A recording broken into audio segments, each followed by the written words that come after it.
Bonjour à toutes et à tous. Aujourd'hui, le dernier tuto sur les outils, ici l'affichage des outils dans GIMP. Donc le dernier tuto sur la boîte à outils, mais pas le dernier tuto sur GIMP, hein, vous inquiétez pas. On est toujours avec la version 2.10.24 et en fait, on va commencer à s'intéresser ici à ces petites icônes qui sont en bas. Alors peut-être que vous ne les avez pas. Alors pour les avoir, il faut aller tout simplement dans Édition, Préférences. Et dans Préférences, on va avoir Interface. Dans Interface, on va voir Boîte à outils. Et dans Boîte à outils, il va falloir cocher ici, afficher la couleur de premier et arrière-plan. Alors regardez, si je le fais en temps réel, vous voyez ici que cette icône disparaît. L'icône, alors si vous vous posez la question, vous avez déjà oublié ce que je vous avais montré au début, cette icône ici, c'est pour glisser de nouvelles images et avoir les yeux ici de Flubber.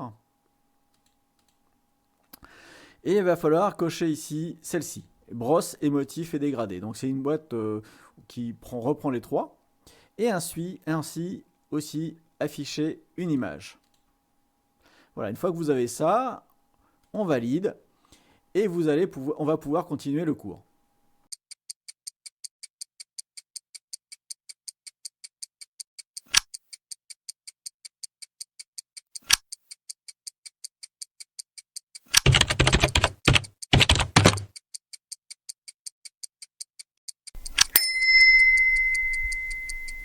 Donc maintenant, je vais créer une image, toute bête, hein.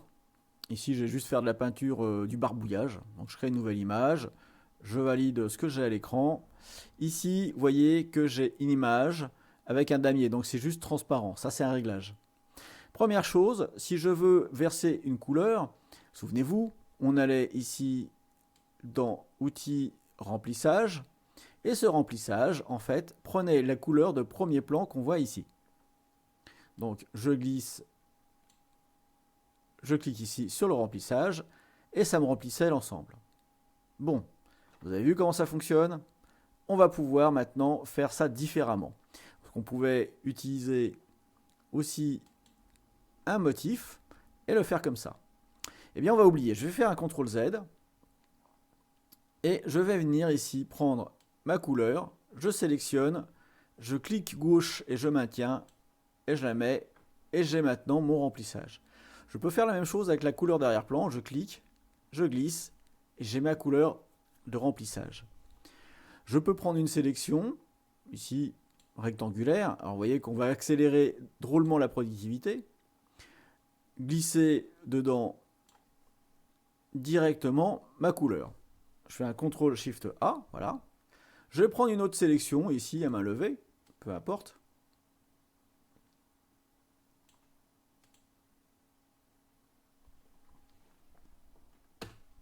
Voilà. Et regardez maintenant ici. On va s'intéresser au bouton brosse active, motif actif, dégradé actif. Alors, si je prends le motif, je clique dessus, clic gauche, je maintiens, et bien ça va me faire un remplissage de mon motif. Vous avez vu? C'est rapide.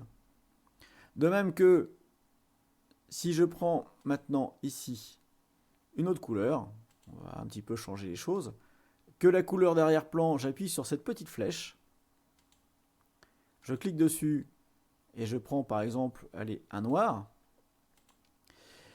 Je vais encore refaire une petite sélection ici, vite fait, hop.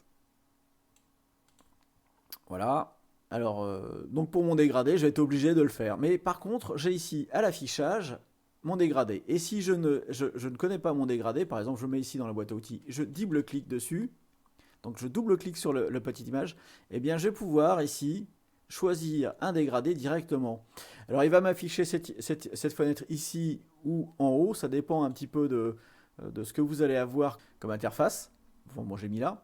Et alors cette image ici, vous voyez, c'est cette icône ici, pardon.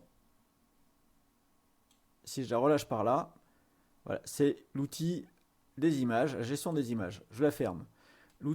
Outil de gestion des dégradés, je ferme. Et ici, je peux aussi prendre l'outil des motifs et le fermer, parce que si je me mets sur dégradé, maintenant je double-clique, vous voyez ici, il va m'afficher une fenêtre de dégradé. Alors moi, j'aime bien prendre cette fenêtre et venir la glisser en dessous, ici, dans les boîtes à outils. Enfin, après, c'est ma façon de travailler, je l'ai ici. Au niveau des motifs, c'est pareil, hein, je double-clique, j'arrive sur les motifs. Et si je clique ici, ça va me faire apparaître la fenêtre de mes brosses. OK. On va avoir ensuite la possibilité, là, de double-cliquer. Et vous avez une nouvelle fenêtre qui apparaît, ici, qui vous donne, en fait, les dessins en cours. Donc si je crée un nouveau fichier, une nouvelle image, vous voyez qu'ici, j'ai l'ancienne image qui apparaît et la nouvelle image. Alors je vais prendre tout simplement ici une grosse croix. Hein. Je vais peindre une grosse croix sur l'outil pinceau, opacité, taille. Voilà, je vais prendre une taille raisonnable et voilà, je peins une grosse croix comme ça à main levée avec le mulot. Et vous voyez que maintenant ici, j'ai dans cette fenêtre, apparaît les deux images. Donc, oups, j'ai cliqué sur la petite croix, il ne fallait pas. Et en ayant cette petite image ici, eh bien, je peux prendre cette image, la glisser ici, et elle va apparaître maintenant dans ma fenêtre de calque. C'est-à-dire que je peux prendre une image existante à partir de ce gestionnaire d'images et la glisser dans les fenêtres apparentes et deviendra un calque. Alors pour l'instant, vous me direz, ouais, bon, ok, sympa ton truc, c'est vrai que ça fait gagner du temps, mais à part ça, rien. Alors je fais un CTRL-SHIFT-A ici pour annuler ma sélection. Et je vais aller maintenant beaucoup plus loin. Ici, dans mon gestionnaire de calque. Si je me mets bien ici, hein, gestionnaire de calque. Je vais avoir juste un calque. Alors c'est bizarre, ça j'ai un défaut d'affichage.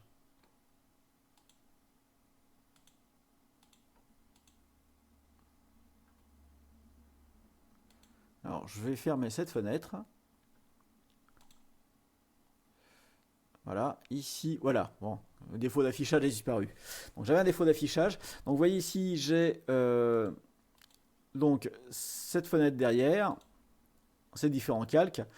Et si j'ai mes calques affichés, vous voyez donc que j'ai la croix par-dessus mon ancien calque, et ça marche très bien. Donc le défaut d'affichage, à mon avis, vient du fait que j'enregistre le tuto, donc vous en faites pas, normalement, si vous allez dans les calques, vous vous retrouvez directement. Bon, alors, ancienne méthode pour avoir une image à partir de ce qui existe. C'est-à-dire que là, si je décoche, vous voyez que je fais disparaître les calques. L'ancienne méthode, c'était, je fais un clic droit, nouveau depuis visible, pouvoir maintenant faire une fusion de tous les calques visibles et créer un nouveau calque. Donc, je fais fusion depuis visible, voilà. Donc maintenant, si j'enlève tous les autres calques, vous voyez qu'ici, j'ai ce nouveau calque. Voilà. Ce nouveau calque, dont la visibilité, si je la masque, on ne voit plus, on voit. Donc, c'est un calque aplati de tout ce qu'il y avait en dessous. OK. Je réaffiche ce que j'avais, ici. Et celui-ci, regardez bien, tour de magie. Je l'efface. Et je vais refaire la même chose. Mais sans passer par ce menu. Je prends ici la petite vignette. J'appuie, bouton gauche, je glisse. Je mets au-dessus. Et paf, c'est fait. Et oui, vous n'avez plus besoin d'aller faire un clic droit et de venir faire un nouveau calque depuis visible. Ça fonctionne comme ça. Vous avez donc une fusion directement en glissant avec cette icône. C'est génial, non ? Bon, maintenant je vais venir m'attarder ici sur cette boîte de dialogue. Alors cette boîte de dialogue, vous avez une petite icône en bas matérialisée par en fait la copie de cette icône ici, là. Et alors cette icône, si je clique dessus, je reviens par les valeurs par défaut. Et comme vous voyez, c'est définir le premier plan comme noir et la couleur d'arrière-plan comme blanc. On peut appuyer aussi, alors soit je clique sur cette icône, soit j'appuie sur D. Alors j'ai rechangé la couleur, hein, je vais prendre, hop, ici du rouge. Et si j'appuie sur la touche D, tac, ça revient comme à l'origine. Après, on a cette icône ici qui nous permet d'inverser la couleur d'avant-plan et d'arrière-plan. Alors par exemple, je vais changer la couleur d'arrière-plan. Alors pour changer la couleur ici, on clique sur le carré. Voilà. Une fenêtre de dialogue, une boîte de dialogue apparaît, et puis là, je vais pouvoir choisir mes couleurs. Alors les couleurs, vous pouvez les choisir en RGB, hein, en LCH. On peut aussi venir les choisir en cyan. Ici, si vous avez la couleur CMJN apparente, on vous l'a dit, hein, voilà, vous voulez faire une affiche en quadrichromie et pardon, l'imprimeur vous dit bah moi c'est CNJN et les valeurs de mes couleurs c'est ça. Bah, c'est là que vous allez le mettre. On peut choisir dans cette espèce de nuage comme ça avec un dégradé. On peut les choisir dans une roue. Et on peut choisir parmi les palettes qui sont actives dans GIMP. Alors, par défaut, moi je le prends ici dans le carré, voilà, comme ceci. Et on va voir la possibilité, par exemple, je vais prendre alors une couleur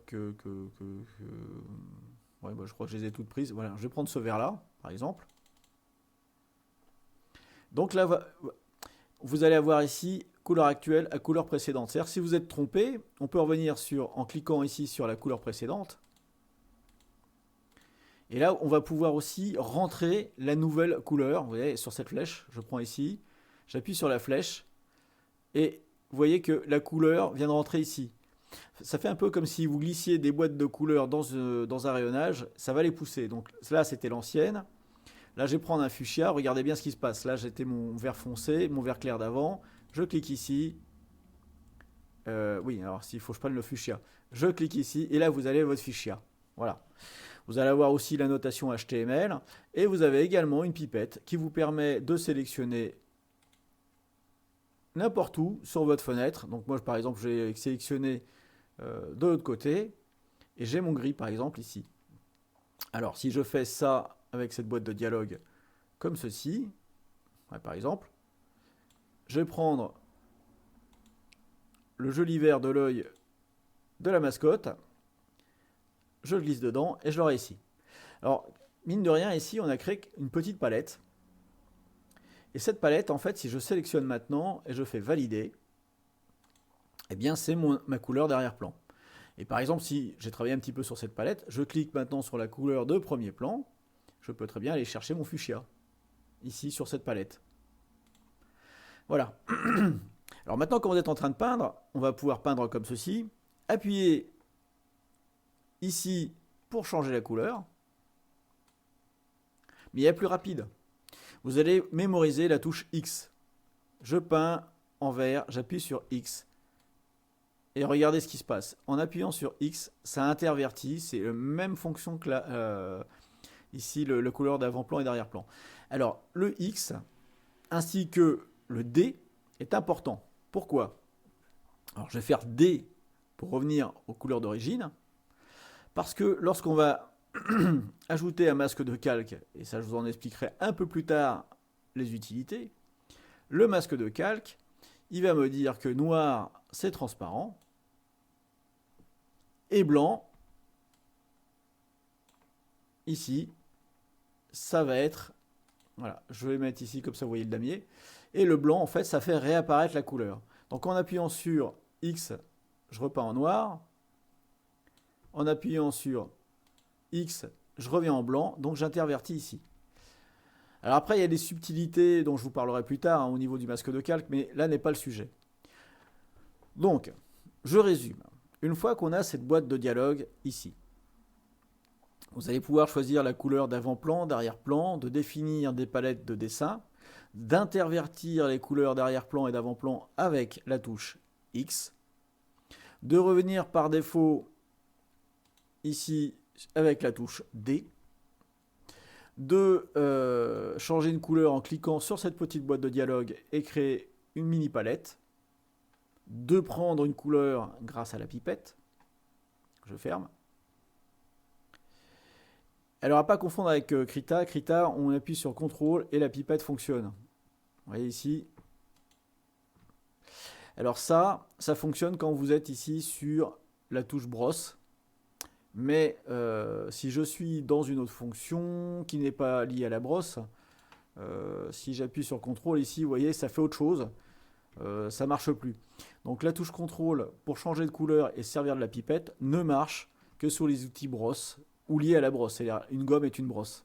Donc là, vous voyez, là j'ai bleu-bleu, hein, parce que j'ai pris 2 fois la couleur. Je peux faire ceci. Et donc D pour revenir par défaut. Je peux cliquer ici pour activer directement le choix de mes brosses.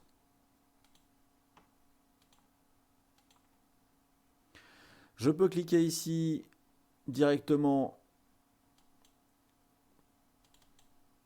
pour venir sur la sélection de motifs et peut cliquer droit et maintenir pour glisser, pour recouvrir toute ma feuille avec ce même motif.